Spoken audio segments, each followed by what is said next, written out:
जय जोहार, नमस्कार। दैनिक छत्तीसगढ़ चैनल देख रहे हैं आप और छत्तीसगढ़ प्रदेश की आज की तमाम सभी महत्वपूर्ण बड़ी खबरों की शुरुआत आज की पहली बड़ी खबर के साथ। त्योहारी सीजन में यात्रियों को मुसीबतें बढ़ाने का काम इलेक्शन कमीशन करता नजर आ रहा है। विधानसभा चुनाव को लेकर के अभी से जिले में संचालित हो रही तमाम बसों का अधिग्रहण प्रक्रिया शुरू हो चुका है और इससे आने वाले त्योहारी सीजन में यात्रा करने वाले यात्रियों की परेशानियां बढ़ने वाली हैं। इसके लिए जिला प्रशासन के द्वारा तकरीबन छोटी बड़ी 700 वाहनों का अधिग्रहण करना है, जिसके लिए कार्य तेजी से किया जा रहा है। विधानसभा चुनाव को लेकर आचार संहिता लगते ही जिला प्रशासन द्वारा अपना कार्य तेज कर दिया गया है। इसके लिए चुनाव दल को उनके बूथों तक जाने के लिए वाहनों की व्यवस्था करने के लिए लगातार टीमें कार्यरत हैं। ऐसे में अधिकारियों की माने तो इस बार चुनाव के लिए छोटी बड़ी तकरीबन 700 वाहनों को अधिग्रहण किया जाना है। इसके लिए जहां तक बसों के संचालकों को नोटिस भी भेज दिया गया है, तो वहीं छोटी ट्रक व छोटी गाड़ियों के भी अधिग्रहण की प्रक्रिया शुरू हो चुकी है। ऐसे में आने वाले इस बार चुनाव का दीपावली व छठ पूजा के समय पड़ रहा है, जिससे त्योहारी सीजन में सफर करने वाले यात्रियों को भारी परेशानियां होने वाली है। 700 बसों का अधिग्रहण तो अकेले रायपुर जिले के लिए होने वाला है। रायपुर, बिलासपुर समेत तमाम शहरों के लिए पटाखे जलाने पर प्रतिबंध लगा दिया गया है। दीपावली और छठ पर्व में सिर्फ 2 घंटे की छूट यहां पर दी जा रही है। दीपावली पर रात 8 से लेकर 10 बजे तक पटाखे जलाने की अनुमति होगी। वहीं क्रिसमस पर तकरीबन मात्र 35 मिनट ही पटाखे फोड़ने की अनुमति दी जा रही है। सभी एसपी और कलेक्टर को सर्कुलर भेज दिया गया है। ये आदेश आवास एवं पर्यावरण विभाग के विशेष सचिव महादेव कांवरे ने जारी किया है। दरअसल बात तो इस आदेश में स्पष्ट तौर पर लिखा गया है कि उक्त संदर्भित आदेश का अवलोकन करें। सुलभ संदर्भ हेतु आदेश की प्रति यहां पर संलग्न की गई है।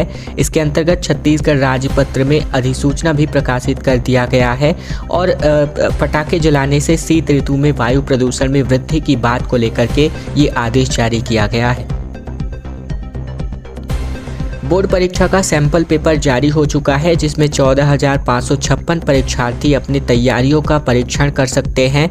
सीबीएसई की कक्षा 10वीं और 12वीं की बोर्ड परीक्षा की तैयारी कर रहे विद्यार्थियों के लिए राहत देने के लिए बोर्ड ने सैंपल पेपर जारी कर दिया है। विद्यार्थी इन्हें बोर्ड की अधिकृत वेबसाइट से डाउनलोड कर सकते हैं। परीक्षाएं 15 फरवरी से शुरू हो रही हैं और ऐसे में ये सैंपल पेपर उन्हें पेपर का सही पैटर्न और प्रश्नों का अंदाज देने वाले हैं। इससे तैयारी में मदद मिलेगी। बोर्ड परीक्षाएं आगामी 10 अप्रैल तक चलेंगी और ऐसे में ये सैंपल पेपर सभी विषयों का कवर करेंगे। इस साल दुर्ग जिले की 32 सीबीएसई स्कूलों में कक्षा 10वीं के 7,569 और कक्षा 12वीं के 6,987 विद्यार्थी परीक्षा में शामिल होंगे। बोर्ड से सैंपल पेपर जारी होने के साथ ही स्कूलों के शिक्षकों ने विद्यार्थियों को इस पैटर्न के हिसाब से बच्चों की तैयारी कराना शुरू कर दिया है। बोर्ड ने कहा है कि ये सैंपल पेपर पूरी तरीके से मुफ्त है। इसके लिए किसी भी तरह के शुल्क की कोई आवश्यकता नहीं है। राहुल गांधी कांग्रेस की 5वीं बड़ी घोषणा करने के लिए छत्तीसगढ़ आने वाले हैं। पेट्रोल पर वैट तो वहीं रसोई गैस की कीमतें कम करने की बात कही जा रही है। पिछले चुनाव में छत्तीसगढ़ में कांग्रेस पार्टी ने अपनी जीत का श्रेय जन घोषणा पत्र को दिया था। कई महीनों तक समाज के अलग अलग वर्ग से रायशुमारी करने के बाद तैयार किए गए घोषणा पत्र की देश भर में चर्चा की गई थी और वहीं इस बार भी यही तैयारी भाजपा कर रही है। हालांकि पहले चरण के मतदान में केवल 11 दिन शेष बचे हैं, लेकिन अब तक भाजपा या फिर कांग्रेस दोनों में से किसी ने भी अपना घोषणा पत्र जारी नहीं किया है। 20 क्विंटल धान खरीदी, 17.5 लाख लोगों को आवास, जाति जनगणना और किसानों की कर्ज माफी की घोषणा कांग्रेस के द्वारा पहले ही की जा चुकी है। इसके बाद अब मुख्यमंत्री भूपेश बघेल ने यह कहकर सबको कयास लगाने पर मजबूर कर दिया है कि 5वीं घोषणा राहुल गांधी के द्वारा की जाएगी। माना जा रहा है कि कांग्रेस पार्टी पेट्रोल डीजल पर अपने हिस्से का टैक्स और रसोई गैस की कीमत कम करने के लिए घोषणा कर सकती है। इसके अलावा स्वास्थ्य बीमा की रकम बढ़ाने और महिलाओं को हर साल नगद रकम देने का वादा भी कांग्रेस कर सकती है। लेकिन ऐसा लगता है कि भाजपा कांग्रेस की तर्कस के सारे तीर निकालने की प्रतीक्षा में है। विधानसभा चुनाव 2023 को लेकर इस बार चुनाव चिन्ह में भाला, माउस और पैन कार्ड को भी शामिल किया गया है। चुनाव आयोग ने इस बार कुछ नए चुनाव चिन्ह भी जारी कर दिए हैं। टोक्यो ओलंपिक में भाला फेंक में नीरज चोपड़ा ने गोल्ड मेडल अपने नाम किया था। पहली बार इसे चुनाव चिन्ह में शामिल कर लिया गया है। इसके अलावा computer, mouse, pen drive, CCTV, mobile charger को भी शामिल किया जा चुका है। और अब तक पाइनएप्पल यानी कि अनानासी चुनाव चिन्ह में था, लेकिन अब एप्पल यानी सेब को भी शामिल कर लिया गया है। गैर मान्यता प्राप्त दलों और निर्दलीय प्रत्याशियों के लिए चुनाव आयोग ने इस बार 30 नए चुनाव चिन्ह जारी कर दिए हैं। 2018 के विधानसभा चुनाव में कुल मिलाकर 167 चिन्ह जारी किए गए थे, लेकिन इस बार इन चिन्हों की संख्या बढ़कर 197 पर जा पहुंची है। इनमें सुबह के नाश्ते का रामबार जुगाड़, ब्रेड टोस्टर, अदरक और रेत घड़ी को भी शामिल किया गया है। ये देखना बहुत मजेदार होगा कि अदरक का स्वाद किसे मिलता है, रेत घड़ी किसके काम आएगी और हेलीकॉप्टर कौन चढ़ेगा। शरद पूर्णिमा पर कवि सम्मेलन का आयोजन किया जा रहा है, जिसमें नामी गिनामी काव्यकार यहां शामिल होने वाले हैं। शरद पूर्णिमा के अवसर पर 29 अक्टूबर को खरोरा में कवि सम्मेलन आयोजित किया जा रहा है, जिसमें छत्तीसगढ़ के नामी गिनामी कवियों को आमंत्रित किया गया है। काफ़ी लंबे अरसे के बाद यहां पर कवि सम्मेलन कार्यक्रम का आयोजन किया जा रहा है। कवि सम्मेलन को लेकर लोगों में उत्सुकता भी बनी हुई है।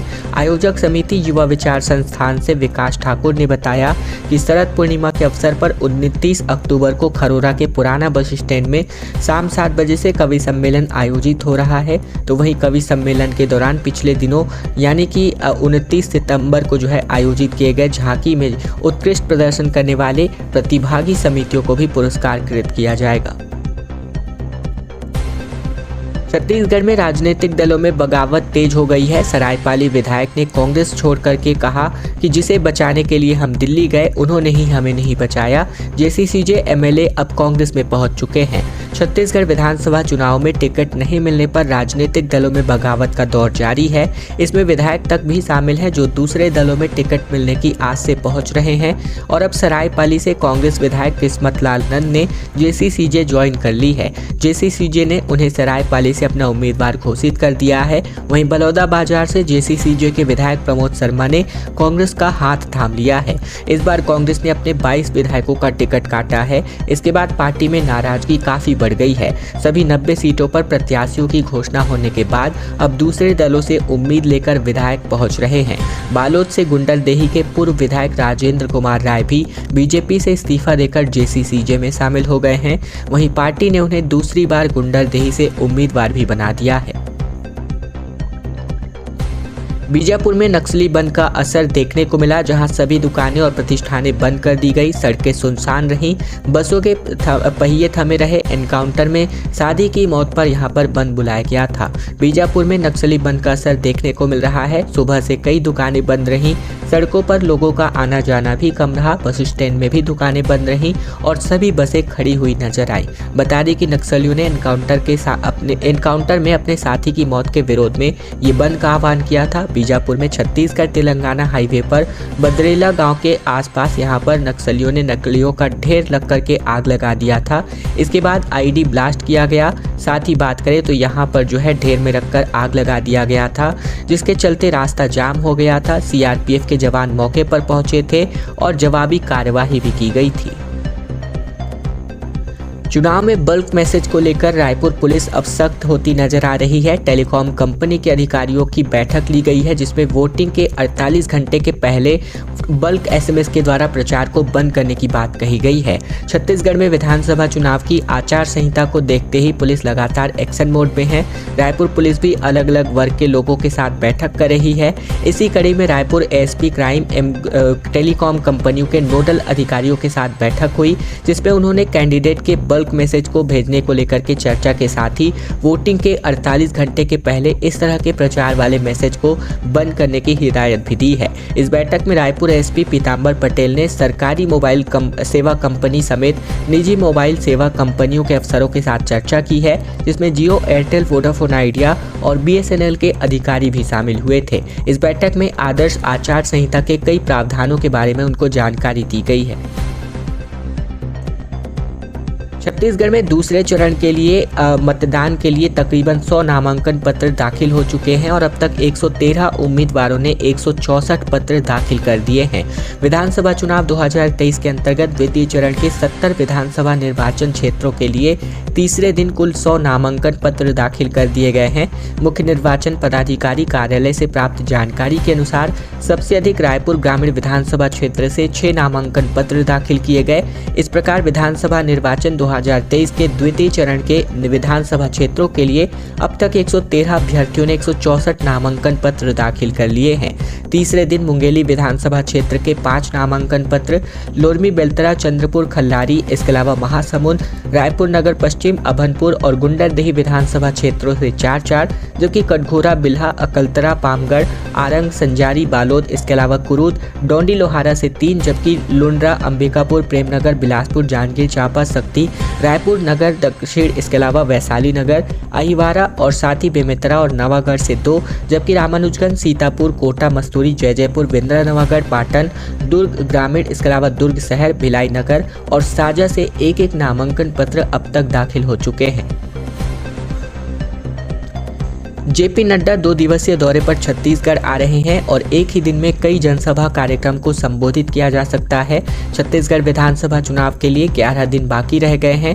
ऐसे में भाजपा प्रदेश में अपना माहौल बनाने के लिए कई दिग्गज नेताओं को लगातार छत्तीसगढ़ के दौरे पर भेज रही है।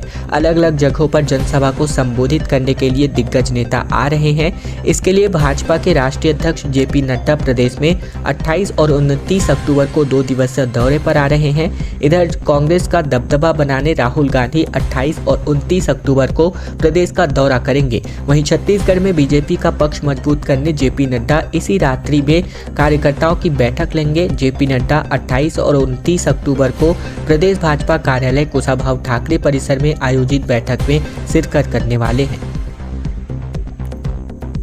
जेसीसीजे ने 5 प्रत्याशियों की अपनी तीसरी सूची जारी कर दी है, जिसमें महासमुंद से राशि महिलांग चुनाव लड़ेंगी। मुंगेली से सरिता भारद्वाज को टिकट सौंपा गया है। विधानसभा चुनाव के लिए जनता कांग्रेस छत्तीसगढ़ ने प्रत्याशियों की अपनी तीसरी सूची जारी कर दी है। 5 विधानसभा सीटों के लिए प्रत्याशियों के नामों का ऐलान किया गया है। लोरमी से सागर सिंह बैस, मुंगेली से डॉक्टर सरिता भारद्वाज, सामरी से प्रभा बेला मरकाम, इसके अलावा जांजगीर चांपा से रविंद्र द्विवेदी और महासमुंद से राशि महिलांग को टिकट सौंपा गया है। महासमुंद में असम के सीएम हेमंत बिस्व शर्मा ने कहा कि राहुल गांधी और भूपेश सनातन विरोधी। महासमुंद से बीजेपी प्रत्याशियों का चुनाव प्रचार करने पहुंचे असम के मुख्यमंत्री हेमंत बिस्व शर्मा ने कांग्रेस सांसद राहुल गांधी और सीएम भूपेश बघेल को सनातन विरोधी बताया। उन्होंने कहा कि ये लोग सनातन धर्म को नुकसान पहुंचा रहे हैं, कांग्रेसी बाबर के अनुयायी हैं। इस दौरान वो कांग्रेस की रीति और नीति पर भी जमकर बरसते नजर आए।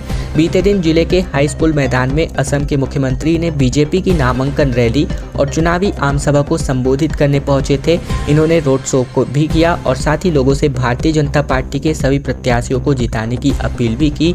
हेमंत बिस्व शर्मा ने कहा कि मेरे दिमाग में एक सवाल बार बार आता रहा है, प्रधानमंत्री मोदी ने बाबर की जगह पर राम मंदिर बनाया, लेकिन ये कांग्रेस पहले से पीएम क्यों नहीं बनाया, ये इसको लेकर इन्होंने सवाल खड़े किए।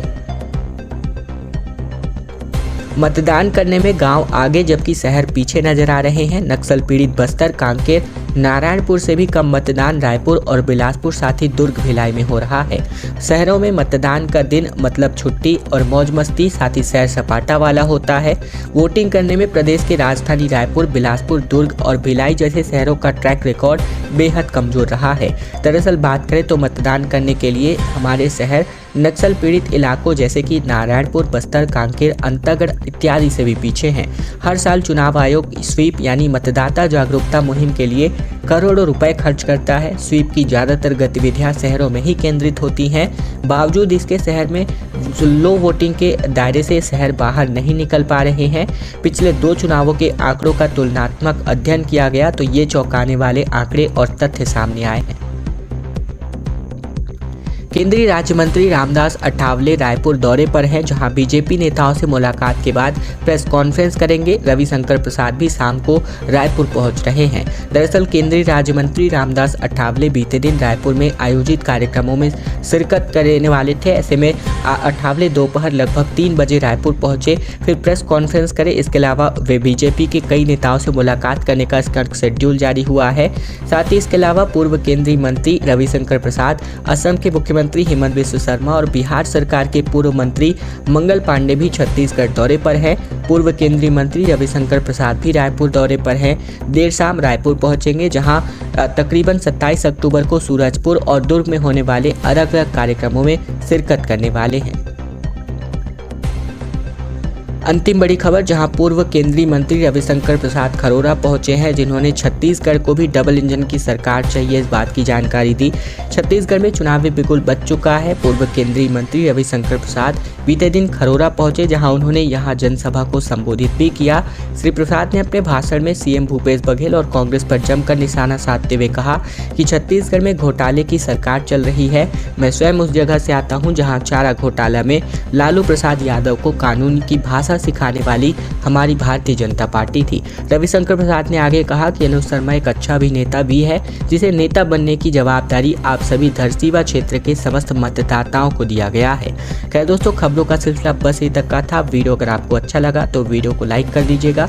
चैनल पर अगर आप अभी भी नए हैं तो चैनल को सब्सक्राइब करना मत भूलिएगा, प्रतिदिन की खबरों से लगातार अप टू डेट रहने के लिए।